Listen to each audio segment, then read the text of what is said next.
سی pack Balochistan بھی غیر محفوظ ہے، یہ بات چیت ہو رہی ہے، یہی مقصد ہے ان کا.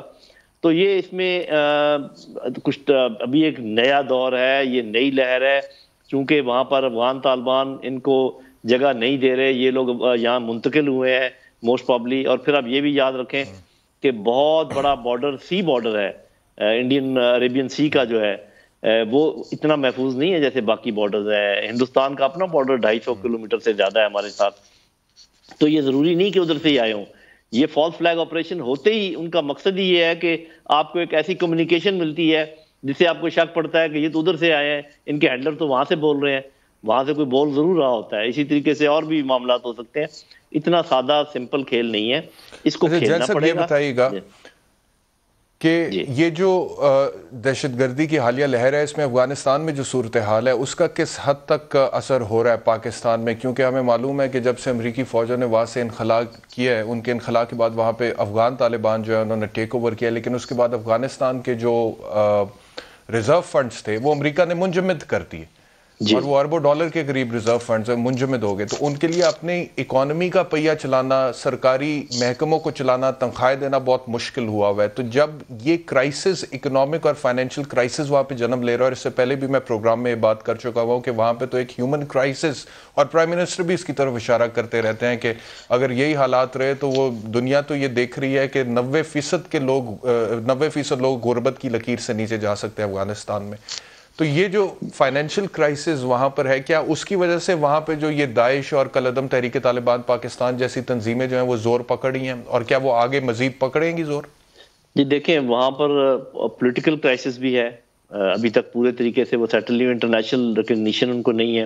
پھر آپ نے اکنامک کرائسس کی بات کی، بڑا یہ واضح کرائسس ہے، ایڈمنسٹریشن کا کرائسس بھی ہے. تو کرائسس تو وہاں پہ بے شمار ہیں، لیکن ابھی ان کو آئے ہوئے 5 مہینے ہوئے ہیں، میرے خیال 6 مہینے کمپلیٹ نہیں ہوئے. اس سے پہلے بھی جب یہاں پر بڑی سو کالڈ سٹیبل گورنمنٹس تھیں، امریکن یہاں موجود تھے، اشرف غنی کی گورنمنٹ سے پہلے کارزائی کی حکومت تھی، ہمارا کتنا خون بہا، اس سے بہت زیادہ، اور انگلیاں ایک دوسرے کی طرف ہم اٹھاتے رہے. تو میرا خیال ہے کہ تھوڑا سا پری میچور ہے کہ اگر ہم یہ کہیں کہ یہ جب ان کا پورا ریٹ ابھی نہیں ہے کیونکہ وہ سٹیبل نہیں ہے، تو بہت جلدی ان کو دوش دینا بھی درست نہیں ہے. مطلب آپ یہ دیکھیے کہ ہندوستان سے زیادہ تمام چینل افغانستان کا نام زیادہ لے رہے ہیں، جو بڑی حیرت کی بات ہے کہ بھی جو کرنے والا پیچھے ہے، اور میں بتا رہا ہوں پورا سمندر موجود ہے، پورا ہندوستان کی سرحد موجود ہے، ان کے انٹرسٹ موجود ہیں کہ وہ یہ چاہتے ہیں جن کا میں نے لسٹ آپ کو بتائی ہے. اور جین صاحب، یہ جو شروع میں آپ نے کہا کہ کون نہیں چاہتا کہ سی پیک کامیاب ہو، کون نہیں چاہتا کہ دیگر معاملات جو انٹرنیشنل لیول پہ جو ریجنل معاملات ہیں، اس کے حوالے سے مجھے یاد ہے کہ پچھلے پروگرام میں آپ نے امریکہ کا بھی ذکر کیا تھا، اور آپ نے کہا تھا کہ کیونکہ پاکستان کا جھکاؤ چائنا کی طرف ہے، اس وجہ سے امریکہ ہم سے ناراض ہے، اور پھر جس طرح سے امریکہ کے ساتھ معاملات ہوئے ہیں پاکستان سے، ان کی جو ایکسپیکٹیشنز تھیں، پاکستان نے ایک نیوٹرل اب پوزیشن لی ہے ان معاملات میں. تو اس کے اوپر بھی ذرا روشنی ڈالیے گا کہ کس حد تک آپ کو لگتا ہے کہ امریکہ کی بھی شمولیت ہے یا وہ بھی ملوث ہے اس حوالے سے؟ جی دیکھیں، اس کی پہلی بات تو یہ ہے کہ ہم اچھی طرح جانتے ہیں کہ امریکہ اور ہندوستان کے بہت گہرے روابط ہیں، اور ان کے کم از کم 12 سے 13 معاہدے ہیں، ایگریمنٹس ریٹن اینڈ سائنڈ، جس کے اندر انٹیلیجنس شیئرنگ بھی ہے اور انٹیلیجنس میں معاونت بھی ہے، اور بھی اس میں چیزیں ہو سکتی ہیں جن کا ہمیں شاید ادراک نہ ہو، اور ان کے لوجسٹک کے معاہدے بھی ہیں. اور اس میں بھی کوئی شک نہیں ہے کہ وہ دونوں چین کے بہت خلاف ہیں، اور وہ دونوں افغانستان کی سچویشن سے بہت خائف ہیں. تو وہ تو پھر الگ بات ہے. آپ کو پتا ہے کہ ہماری لیڈرشپ تو اس لیے نام نہیں لے سکتی کہ یہ ایک ڈپلومیٹک راؤ پیدا ہو سکتا ہے جس کی ضرورت بھی نہیں ہے. لیکن میں تو یہ کہہ سکتا ہوں، مجھے تو کوئی شک نہیں ہے ایک ذرا برابر بھی، کہ امریکی ہاتھ اس میں پورے کا پورا موجود ہے ہندوستان کے ساتھ، کہ یہ سی پیک کو ڈیسٹیبلائز کیا جائے، گوادر ڈیولپ نہ ہو، افغانستان پاکستان سے دور ہو، ایران اور پاکستان آپس میں دور ہوں. یہ ساری چیزیں ان کے بھی حق میں جاتی ہیں اور ہندوستان کے بھی حق میں جاتی ہیں. اور جب میں گوادر کا نام لیتا ہوں تو کچھ اور ملک بھی ہیں جن کا میں نام نہیں لینا چاہوں گا، کیونکہ پھر وہ کوئی مسئلہ ڈپلومیٹک پیدا ہو سکتا ہے. آپ لوگ سوچ سکتے ہیں، ناظرین سوچ سکتے ہیں، چیزیں بالکل سامنے ہیں، کوئی اتنی ڈھکی چھپی نہیں ہے. تو ہمیں دھیان سے اپنے دوستوں اور دشمنوں کے درمیان فرق پیدا کرنا ہے. زیادہ دوست، کم دوست، درمیانہ دوست، ہلکا دشمن، بڑا دشمن، یہ سارے. اور پھر یہ دیکھیں کہ ہماری انٹیلیجنس ایجنسیز کا واسطہ کن کن انٹیلیجنس ایجنسیز سے ہے. سی آئی اے، را، مساعد اور بھی ہو سکتی ہیں. تو کبھی اپنے باکسر کو پڑ بھی جاتی ہے ضرب اور ناک سے خون نکل بھی آتا ہے, تو اس وقت اس کی ہوٹنگ نہیں کی جاتی, اس کا بڑھایا جانا چاہیے حوصلہ. یہی آپ اور ہم کر رہے ہیں, لیکن اس میں کوئی شک نہیں کہ ہمیں ریویو کرنا چاہیے کہ کس طریقے سے ہم اس کو بہتر طریقے سے ہینڈل کر سکتے ہیں. جی جنرل خالد نعیم لودھی صاحب, بہت شکریہ ہمیں جوائن کرنے کے لیے. کا وقت ہو گیا بریک کے بعد جب واپس آئیں گے تو میاں نواز شریف صاحب کے حوالے سے 2 دن سے ان کی جو میڈیکل رپورٹ آئی ہے ڈاکٹر فیاض شال کی, اس کو ہم اس پر بات کر رہے ہیں, اور کل جو گفتگو ہوئی تھی اس کا ایک تھوڑا سا ریکیپ بھی آپ کو دکھائیں گے اور مزید ڈسکشن کریں گے اس سٹوری پر آفٹر دا بریک.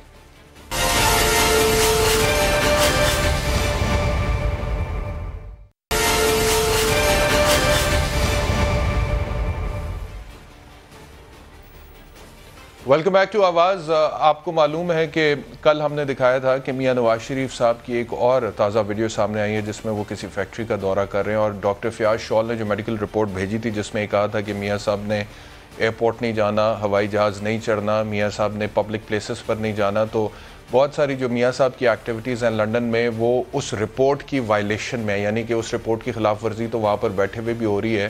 تو کیا صرف پاکستان آنے سے ہی اس رپورٹ کی خلاف ورزی ہوگی یا ڈاکٹر کے کہے کی نفی ہوگی, یہ ڈسکشن ہو رہی تھی. لیکن وہ جو ویڈیو سامنے آئی جس میں میاں صاحب کسی فیکٹری کا دورہ کر رہے تھے, اس حوالے سے کل حسین نواز میاں نواز شریف صاحب کے جو صاحبزادے ہیں انہوں نے کیا کہا سنیں.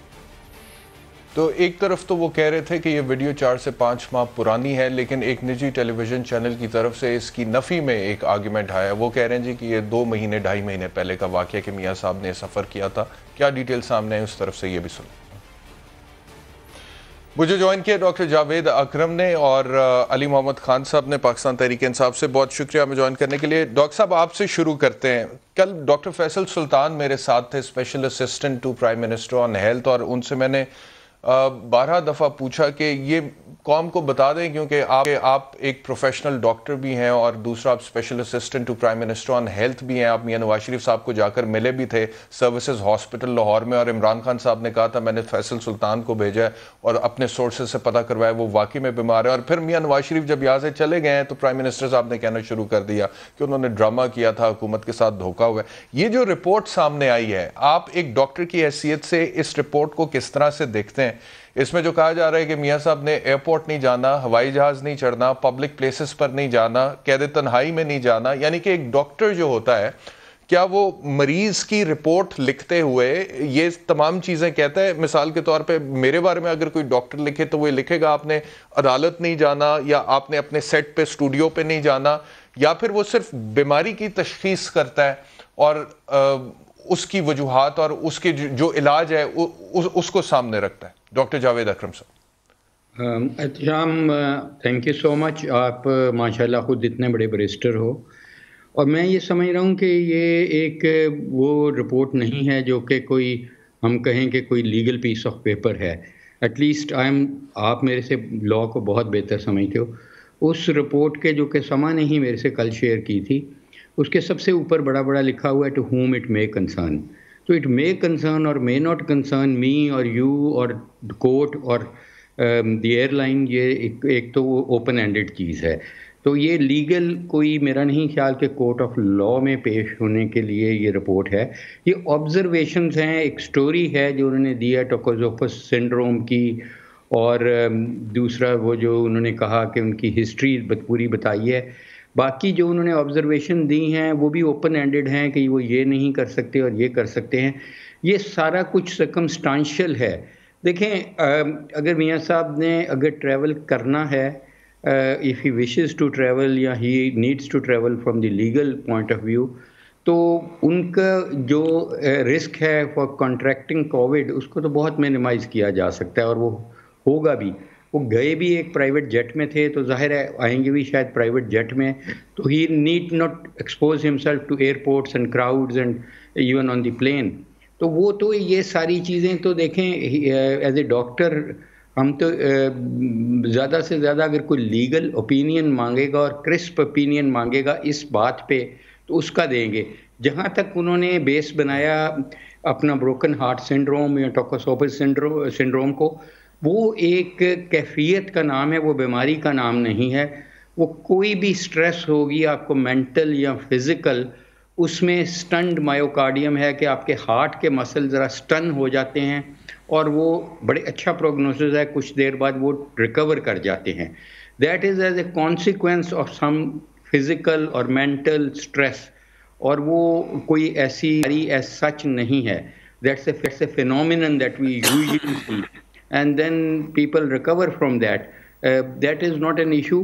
دیکھیں یہ پیشنٹ کی مرضی ہوتی ہے, ایسے پیشنٹ کی جو اپنی مرضی کر سکتا ہے, جو عدالت کو درکار نہیں ہے یا کچھ ہے, اس میں تو ہم یہ اوپینین دے سکتے ہیں کہ جی ان کو دونوں چیزیں بتا سکتے ہیں. ڈاکٹر صاحب یہ بروکن ہارٹ سنڈروم کی طرف جس طرف اشارہ کیا گیا ہے, یہ رپورٹ کیا کہہ رہی ہے کہ ان کو ہو سکتا ہے یا ان کو ہو چکا ہے؟ یہ وہ جو مجھے سمجھ لگی ہے وہ کہ یہ ان کی جب وائف کی ڈیمائز ہوئی تھی اور سارا ظاہر ہے it was a huge mental stress for it is a huge mental stress for anybody, so with ہم کہ کمپینین شپ ٹوٹی, تو اس وقت انڈر اسٹریس ان کو ہوا اور میرا خیال ہے کہ وہ ابھی تک نہیں لاسٹ کیا ہوگا. فیو ویکس یا میکسیمم فیو منتھس میں وہ ریکور ہو جاتا ہے.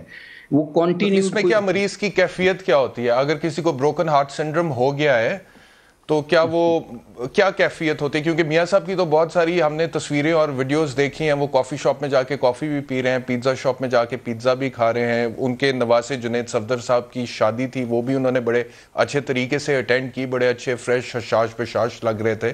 تو اگر کسی کو بروکن ہارٹ سنڈروم ہے اس کی کیا کیفیت ہوتی ہے عام طور پہ؟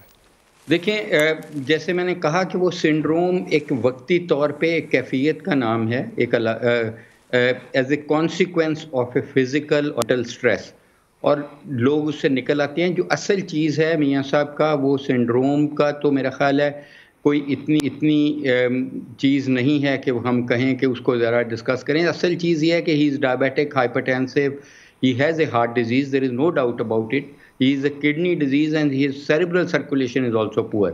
مگر that will remain so forever till him. اگر آپ ان کا کیبج بھی کر دیں دوبارہ یا ان کو سٹینٹنگ بھی کر دیں, کہیں بھی کر دیں, وہاں کریں یہاں کریں, وہ کوئی ایشو نہیں ہے. He is a high risk for stenting, no doubt about it. اس کی وجہ یہ ہے کہ جب کڈنی آپ کا کام نہیں کرتا تو ہم آپ کو ڈائی سے ایکسپوز زیادہ نہیں کرتے, منیمائز ٹائم کے لیے ایکسپوز کرتے ہیں. ہم یہاں بھی ایسے ہی کرتے ہیں, اور آپ کو ہم ایسی دوائیاں دیتے ہیں کہ آپ کی ڈائی آپ کی کڈنی کو مزید ڈیمیج نہ کرے, اور ریڈیشن ایکسپوجر بھی منیمائز کرتے ہیں. سو وی ٹرائی. تو گردوں کا اور دل کا عارضہ جو میاں صاحب کو لاحق ہے, یا ڈائبٹیز جس کی آپ بات کر رہے ہیں, یہ تو پاکستان میں بڑی کامن بیماریاں ہیں, اور میری اطلاعات کے مطابق تو ان تمام بیماریوں کا علاج بڑے اچھے طریقے سے پاکستان میں اویلیبل ہے. کیا آپ اس سے اتفاق کریں گے؟ دیکھیں احتشام, آپ کی شاید ایج پہ اور ہماری ایج پہ ہر دوسرے پاکستانی کو بلڈ پریشر ہے, یہ میری اپنی تحقیق ہے. 25% آبادی کو شوگر ہے, موٹاپا بھی ہے, اور ان کو بھی اوور ویٹ ہیں. تو اوبویسلی یہ لائف لانگ بیماریاں ہیں, ان کا یہ کبھی بھی کیوریٹیو علاج نہیں ہوتا. You need to control the risk factors, you need to lose weight, you have to be careful with your diet, you have to improve your lifestyle, and you have to take drugs forever. چاہے آپ کا stunt کر بھی دیں گے یا نہیں کریں گے, اس کے بعد بھی جب کوئی کرٹیکل قسم کی لین ہوتی ہے, جہاں تک مجھے پتہ لگتا ہے, میں نے میاں صاحب کو نہیں ایگزامن کیا, انہوں نے کیا ریسنٹلی ڈاکٹر فیاض شال نے وہاں پہ, and he is a competent doctor, انہوں نے لنڈن میں. جب مجھے پتہ لگتا ہے, جو مجھے ہسٹری پتہ ہے کہ ہی ٹریولڈ فار پلیٹلیٹ پرابلمس, تو وہ پلیٹلیٹ پرابلم تو میرا خیال ہے آئی ڈونٹ نو کہ اس کا کیا فیٹ ہے, اس کا انہوں نے ڈسکس نہیں کیا اس رپورٹ میں, اور ہمارے ذکر بھی نہیں کیا رپورٹ میں, اور ہمارے پاس انفارمیشن نہیں. ایکچولی جو ان کی وجہ بنی تھی ان کو شفٹنگ کی, وہ ایز فار ایز آئی نو یہ بیماریاں نہیں بنی تھی, یہ وہ بنی تھی کہ پلیٹلیٹ کی کوئی مسٹیریس قسم کی ڈیزیز تھی کہ اس کا کاز نہیں پتا چل رہا تھا, اور اس کا کاز صرف تب پتا چلنا تھا جب بون میرو ایگزامینیشن ہونا تھا. صحیح. اور ایک بڑی اہم بات کی آپ نے ڈاکٹر صاحب, پھر میں علی محمد خان صاحب کی طرف جاتا ہوں. اگر فوٹیج ہے ہمارے پاس پروڈیوسر, جب میاں نواز شریف صاحب پاکستان سے جا رہے تھے لندن علاج کے لیے اجازت ملنے کے بعد, اور ان کی ضمانت ہوئی تھی چند ہفتوں کی, اگر وہ فوٹیج ہے تو وہ دکھائے گا ٹیلی ویژن پر. اور یہ بالکل یہ میاں نواز شریف صاحب کی فوٹیج آپ دیکھ رہے ہیں اس وقت کی جب میاں صاحب جا رہے تھے. اور یہ بات درست ہے کہ یہ جو ڈاکٹر فیاض شال نے لکھا ہے کہ جی میاں صاحب ایئرپورٹس پر نہ جائیں, ہوائی جہاز پر نہ جائیں, تو پروبیبلی وہ فوٹیج دکھائے گا جب پاکستان سے جا رہے تھے. یہ دوسری فوٹیج دکھائی جا رہی ہے جب پاکستان آ رہے تھے. جب پاکستان سے جا رہے تھے, میں نومبر 2019 کی بات کر رہا ہوں, تو تب پرائیویٹ جیٹ میں ہی گئے تھے میاں صاحب اور بڑے پروٹوکول کے ساتھ گئے تھے اور ایئر ایمبولینس میں گئے تھے. وہ کوئی ایسے تو نہیں گئے تھے کہ جی وہ یہاں پر جائیں گے اور پھر امیگریشن کی لائن میں لگیں گے, پھر بورڈنگ کارڈ لیں گے اور اس کے بعد پھر ایک جیٹ میں جائیں گے جس میں اور بہت سارے لوگ ہوں گے. تو وہ کووڈ کی جو پاسبلٹی ہے وہ تو بہت کم ہے اس طرح سے ٹرنے میں. یہ اب وہ فوٹیج آپ دیکھ رہے ہیں کہ جب میاں نواز شریف پاکستان سے گئے تھے. کیوں ڈاکٹر صاحب یہ بات ٹھیک ہے؟ اس میں تو کووڈ کے چانسز بڑے کم ہیں اگر اتنے پروٹوکول کے ساتھ کوئی بندہ پرائیویٹ جیٹ میں سفر کرتا ہے جیسے میاں صاحب گئے تھے یہاں سے. ایسے ہی ہے, دیکھیں میرے میں آپ میں سفر کرنے پہ اور ایک پروٹوکول کا میاں صاحب کے لیول کا بہت فرق ہے. وہ تو ظاہر ہے کہ جہاز کے پاس آپ کی گاڑی چلی جائے گی اور جہاز کے گاڑی سے اوپر وہ پرائیویٹ جیٹ میں ہوں گے اور I am sure the whole crew must have been screened thoroughly, تو ان کا وہ رسک تو بہت منیمائز کیا جا سکتا ہے. جو فیاض شول صاحب نے ڈسکس کیا وہ ایک ٹپیکل انہوں نے ایئرپورٹ کی سیٹنگ ڈسکس کی, اور میں سمجھتا ہوں کہ ایئرپورٹ کی سیٹنگ میں ڈیفینیٹلی اس میں کوئی شک نہیں کہ خدا نہ خواستہ ود میاں صاحب کو موبیلٹی اف ہی کانٹریکٹ اللہ نہ کرے کووڈ-19 تو اس میں زیادہ چانسز ہیں کمپلیکیٹ ہونے کے, اس میں کوئی شک نہیں because of his age. Doctor Javed Akram sahab بہت شکریہ ہمیں جوائن کرنے کے لیے. علی مان صاحب یہ بتائیے گا کہ یہ ساری سچویشن اب آپ کے سامنے آئی ہے. وہ حسین نواز صاحب کہتے ہیں کہ 4-5 پہلے کی مہینے کی ویڈیو اور ہم ان کو لے کر گئے تھے تاکہ ان کی تھوڑی فریش ایئر وہ لے سکیں, ہوا خوری ہو, ان کی طبیعت بہتر ہو. اور پاکستان تحریک انصاف کے وزراء یہاں پر مذاق اڑا رہے ہیں. ڈاکٹر شہباز گل نے کل یہ کہا کہ ہندوستانی نژاد ڈاکٹر ہیں اور ہندوستان ہمیشہ کی طرح میاں صاحب کی مدد کو آیا ہے. فواد چوہی صاحب نے کہا کہ یہ جھوٹ کا پلندہ ہے. تو کل کافی ڈسٹرب نظر آئے ان کے صاحبزادے حسین نواز صاحب. بسم اللہ الرحمن الرحیم. اللہم صلی وسلم وبارک علی سیدنا محمد. بہت شکریہ بیرسٹر صاحب. بیماری کا ایک معاملہ انوالو ہوتا ہے تو پھر آپ بڑا کیئرفلی آپ کو بات کرنی پڑتی ہے تاکہ یہ نہ محسوس ہو کہ ایک آدمی کی بیماری کو پولیٹیسائز کیا جا رہا ہے. لیکن کچھ ایشوز ایسے ہیں جو مسلم لیگ نون نے یا میاں صاحب کی فیملی نے خود بنائے, جس کی وجہ سے نہ چاہتے ہوئے آپ کو ان کو بات کرنی پڑتی ہے اس پہ. پہلی بات تو یہ ہے کہ جہاں سے ہماری بیس لائن ہونی چاہیے وہ یہ ہے کہ میں, آپ, میاں صاحب, خان صاحب, ہر آدمی کی اپنی اپنی جگہ ایک اہمیت ہوتی ہے, لیکن جو اہمیت ہوتی ہے وہ ملک کی ہوتی ہے اور اس کے قانون کی. آپ نے بھی لاء میں پڑھا ہے, میں نے بھی پڑھا ہے. ہمارا آئین ہمیں سکھاتا ہے اور بتاتا ہے کہ everybody is equal before law, everybody is equal before law. لیکن کچھ یار لوگ کہتے ہیں کہ yes everybody is equal before law but some are more equal than others. اور یہاں پہ وہ کیس سامنے آئی ہے کہ میاں صاحب کو ایک ایکسٹرا آرڈینری ریلیف ملا جو وہاں گئے. اس وقت ڈیوائیڈڈ اوپینین تھا کابینہ کے اندر بھی, لیکن میجورٹی نے کہا کہ بھائی اگر صحت کا ایسا سیریس مسئلہ ہے, کیونکہ دیکھیں ہم تو سارے ڈاکٹرز نہیں ہیں نا جی. اگر ایک رپورٹ یا کوئی بات سامنے آتی ہے جس میں ایک شخص کی زندگی کا مسئلہ آتا ہے اور اس وقت کی عدالتوں نے بھی یہ بات کی کہ بھئی کون اس کی گارنٹی دے گا, تو ایسے حالات میں میڈیا میں بھی بات ہوئی کہ آپ زیادتی کر رہے ہیں, اگر ان کا علاج ادھر نہیں ہے اور بہتر زیادہ باہر ہو سکتا ہے, تو ان کو ایک ون ٹائم الاؤنس دی گئی. But with lot of restrictions, lot of prohibitions. وہ کیا تھی؟ نمبر 1 تو ان کے اپنے بھائی کی طرف سے تھی کہ یہ آئی تھنک 4 ہفتے کا تھا کہ 4 ہفتے میں وہ واپس آ جائیں گے اور کنٹینیوسلی عدالتوں کو آگاہ کیا جائے گا. جب کنٹینیوسلی بیرسٹر صاحب عدالتوں کو آگاہ نہیں کیا گیا اور ٹریٹمنٹ نہیں لی گئی تو مجبوری کے عالم میں عدالتوں کو ان کو جو ہے ایک طرح سے ایبسکانڈر ڈکلیئر کرنا پڑا. یہ بہت بڑی بات ہوتی ہے. صحیح ہے. میرے آپ جیسے لا نوئنگ لوگوں کے لیے یا 1 ٹائم یا 2 ٹائم یا 3 ٹائم وزیر اعظم کے لیے بہت بڑی بات ہے کہ جس ملک کے آپ وزیر اعظم رہے ہیں اس کی ایک بہت بڑی عدالت آپ کو ایبسکانڈر ڈکلیئر کر رہی ہے اور آپ بجائے اس کے بالکل ٹھیک ہے. لیکن علی محمد خان صاحب ایک سوال ہے میرا یہاں پہ آپ سے, اور میڈیکل رپورٹس آتی ہیں. اب میرا سوال یہ ہے کہ گورنمنٹ جو ہے, پہلے گورنمنٹ ہی ہمیں یہ بتاتی رہی کہ میاں نواز شریف کی طبیعت بہت تشویشناک ہے اور ان کا پلیٹلیٹ کاؤنٹ نیچے گر رہا ہے اور اس وجہ سے ہم نے اجازت دے دی ہے. اور پورا میڈیکل ڈاکٹرز کا جو بورڈ تھا جو آپ ہی کی پنجاب حکومت کے انڈر کام کر رہا تھا, ان کی رپورٹ سامنے آئی اور ڈاکٹر یاسمین راشد صاحبہ بھی کہتی نہیں. لیکن جب میاں صاحب وہاں پر چلے گئے تو پھر پرائم منسٹر صاحب نے کہا جی کہ یہ تو بیماری کا ڈرامہ ہو رہا تھا. پاکستان تحریک انصاف والوں نے بھی کہنا شروع کر دیا. تو اب آپ لوگوں کا ورژن ہے کیا؟ میاں نواز شریف بیمار ہیں یا ان کی بیماری کا ڈرامہ ہو رہا ہے؟ پاکستان تحریک انصاف کا فائنل ورژن کیا ہے؟ دیکھیں, لگ یہ رہا ہے کہ بہت سی چیزیں مینیپولیٹ کی جا رہی ہیں کہ سب سے بڑا امر یہ ہے کہ اگر ہم ان رپورٹس کو صحیح مان بھی لیں جس کی بنیاد پہ وہ وہاں گئے، تو پاکستان سے جانے کے بعد ان کا ڈیمینر کیا رہا؟ کیا علاج میں کوئی سیریسنس نظر آئی؟ کہ آپ ایک بہت بڑی عدالت کے سامنے ایک پلی لے کے جاتے ہیں کہ مریض کی زندگی کو خطرہ ہے اور کسی بھی لمحے کچھ ہو سکتا ہے. تو جب اتنی سیریسنس تھی تو پچھلے تقریباً کتنے سال ہو گئے ہیں؟ 2-2.5 سال تو شاید ہو گئے ہیں، 2.5 سال شاید ہو گئے ہیں. تو اتنے عرصے میں 2 سال میں آپ کو کوئی بھی موقع نہیں مل سکا. یعنی کہ یہ جتنا عرصہ وہاں رہے، کوئی لاکھوں اس طرح کی ٹریٹمنٹس تو یونائٹڈ کنگڈم میں اور لنڈن میں بالخصوص ہوئی ہوں گی. تو کیا وہ پیشنٹس اور ان میں فرق ہے؟ وہاں وہ ٹریٹمنٹ کیوں نہ ہو سکی جس کے لیے وہاں پہ یہ گئے تھے؟ 2 باتیں اس میں اور بڑی اہم ہیں کہ یہ جو ڈاکٹر شال ہیں، کیا یہ NHS کے پینل پہ ہیں؟ کیونکہ ان کا جو وہاں سسٹم ہے، کوئی باہر کا ڈاکٹر آ کے NHS کو بائی پاس نہیں کر سکتا. کیا NHS کی الاؤنس ان کے پاس تھی؟ نیشنل ہیلتھ سسٹم جو یونائٹڈ کنگڈم کا ہے، آپ خود ادھر پڑھے ہوئے، آپ کو پتہ ہے ان کے سسٹم کا، کہ پاکستان کا ٹاپ ڈاکٹر بھی ہو لیکن اگر اس کے پاس وہاں کا لائسنس نہیں ہے، he can not go and directly interfere اور ٹریٹمنٹ لے سکتا ہے. تو ان کی اس ریکمنڈیشن کی جو ڈاکٹر صاحب ہیں ان کی ادھر کی کتنی ورتھ ہے؟ دوسرا جو امپورٹنٹ چیز ہے، دیکھیں اگر ہمارے پاس if there are 100 reasons for him to come to bring him to Pakistan, he's got 10,000 reasons to not to come. دیکھیں وہ کہتے ہیں کہ نیت بد بانا بسیار، اگر آپ کا موڈ نہیں ہے آنے کا تو بہت سی باتیں اس میں آ سکتی ہیں، لیکن اس مجھے جو لگ رہا ہے پولیٹیکل ڈیسیجن ہے ان کا نہ آنے کا.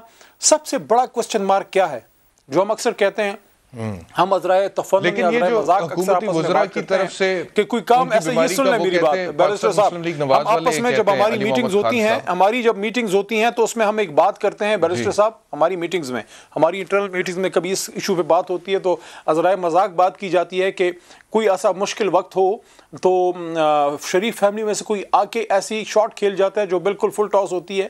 تو یہاں پہ یہ جو ان کے بیٹے صاحبزادے آئے ہیں، جس طرح سے انہوں نے بات کی ہے، جو کچھ الفاظ ادا کیے ہیں، مناسب نہیں ہے میں ان کو دوبارہ ریپیٹ کروں. دیٹ شوز کہ کتنی وہ عزت دیتے ہیں اس ملک کی جس نے ان کے والد کو 3 بار وزیر اعظم بنایا. آپ ایسے سخت الفاظ پاکستان کی قانون یا اس کی حکومت کے بارے میں آپ پولیٹیکلی ڈس ایگری کریں، نہیں وہ تو آپ کے بارے میں، آپ کی پارٹی کے بارے میں بات کر رہے ہیں. جس طرح انہوں نے کہا کہ بھاڑ میں جائے، یہ نہیں ہوتا نا کسی ایک سابق وزیر اعظم کے بیٹے کا یہ ڈیمینر نہیں ہوتا کہ آپ کے والد صاحب ایک ایکسٹراڈنری ریلیف لے کے گئے. اگر وہ بیمار ہیں اللہ ان کو صحت دے، لیکن دیکھیں ایک بات جس طرح سے آپ نے کہا علی محمد خان صاحب کہ آپ کو لگ رہا ہے کہ کچھ چیزوں کو مینیپولیٹ کیا گیا ہے، مریم صاحبہ نے جو اسلام آباد ہائی کورٹ کے بعد جو بات کی تھی، آپ اس کو کس خانے میں فٹ کرتے ہیں؟ سوال تو سنیں، اس رپورٹ کے ساتھ آپ اس کو کس خانے میں فٹ کرتے ہیں؟ جو انہوں نے کہا تھا کہ اگر ان کو انصاف کی ضمانت دے دیں تو وہ کل فلائٹ پہ بیٹھ کے آ جائیں گے، تو اس بات کو آپ کہاں فٹ کرتے ہیں ساری رپورٹ کے آگے پیچھے؟ جو مریم صاحبہ نے کہا تھا کہ اگر آپ انصاف کی ضمانت دے دیں تو کل ان کو ہم فلائٹ پہ لے کے آ جائیں گے. ہاں ٹھیک ہے، وہ اس پہ میں بات کر چکا ہوں کہ پاکستان مسلم لیگ نواز کے کئی بیانیے ہیں میاں نواز شریف صاحب کی واپسی کے حوالے سے. کبھی وہ کہتے ہیں کہ جب ڈاکٹرز اجازت دیں گے، پھر وہ کہتے ہیں انصاف کی ضمانت دے دیں تو واپس آئیں، پھر وہ کہتے ہیں کہ میاں نواز شریف صاحب کی جان کو خطرہ ہے، زندگی کی ضمانت دے دیں. تو یہ کئی بیانیے ہیں اس میں کوئی شک نہیں. لیکن ابھی آپ نے جس طرح سے کہا کہ میاں نواز شریف صاحب نے اپنی بیماری کے حوالے سے کچھ چیزیں مینیپولیٹ کی ہیں، مینیج کی ہیں. اچھا، اب آپ ہی کی پارٹی جب کہتی ہے اتنا برملا کہ میاں نواز شریف بیمار نہیں تھے اور ان کی بیماری کا ڈرامہ ہوا ہے اور وہ دھوکہ دے کر یہاں سے چلے گئے ہیں، اور یہاں تک کہ ہندوستان سے ان کے تعلقات جوڑ دیتے ہیں، ایون کہ اس حوالے سے بھی ڈاکٹر فیاض شال کی رپورٹ کو لے کے ڈاکٹر شہباز گل اور فواد چودھری صاحب کہتے ہیں کہ یہ رپورٹ جھوٹ کا پلندہ ہے. دوسری طرف آپ نے بڑا سیفلی پلے کیا. اب کل فیصل سلطان صاحب میرے ساتھ تھے جو کہ special assistant to prime minister on health اور میڈیکل ڈاکٹر ہیں، انہوں نے اور زیادہ سیف کیا. انہوں نے کیا کہا وہ آپ کو ذرا سنوا دیتا ہوں، سنیے کیا کہا ڈاکٹر فیصل سلطان. یہ جو رپورٹ آئی ہے ڈاکٹر فیاض شال کی میڈیکل رپورٹ میاں نواز شریف صاحب کی صحت کے حوالے سے، ایک ڈاکٹر کی حیثیت سے آپ اس سے کس حد تک اتفاق کرتے ہیں؟ میری نظر سے میں نے رپورٹ کی موجودگی اور اس کا ذکر تو سنا ہے اور ہم اس پہ کامنٹ لوگوں کے سنے ہیں، لیکن میری نظر سے رپورٹ گزری نہیں. باہر کے جہاں تک مجھے معلوم ہے وہ باتیں ہیں، تو نہ وہ میری ایکسپرٹیز ہے اور نہ ہی مناسب ہوگا کہ میں اس کے اوپر اپنی کوئی رائے دوں. میڈیکل پوائنٹ آف ویو سے ڈاکٹر صاحب جو میں آپ کی بات سمجھا ہوں، آپ یہ کہہ رہے ہیں کہ میڈیکل پوائنٹ آف ویو سے اگر آپ دیکھیں تو آپ اس کے اوپر کوئی حتمی رائے نہیں دے سکتے ہیں کہ میاں نواز شریف واقعی میں بیمار ہیں یا نہیں بیمار ہیں، لیکن پولیٹیکل پوائنٹ آف ویو سے جو حکومت بیانیہ کھڑا کر رہی ہے کہ میاں نواز شریف کی بیماری کا ڈرامہ ہو رہا ہے، وہ پھر سیاست ہے، وہ چلتا رہتا ہے. This is what you seeing.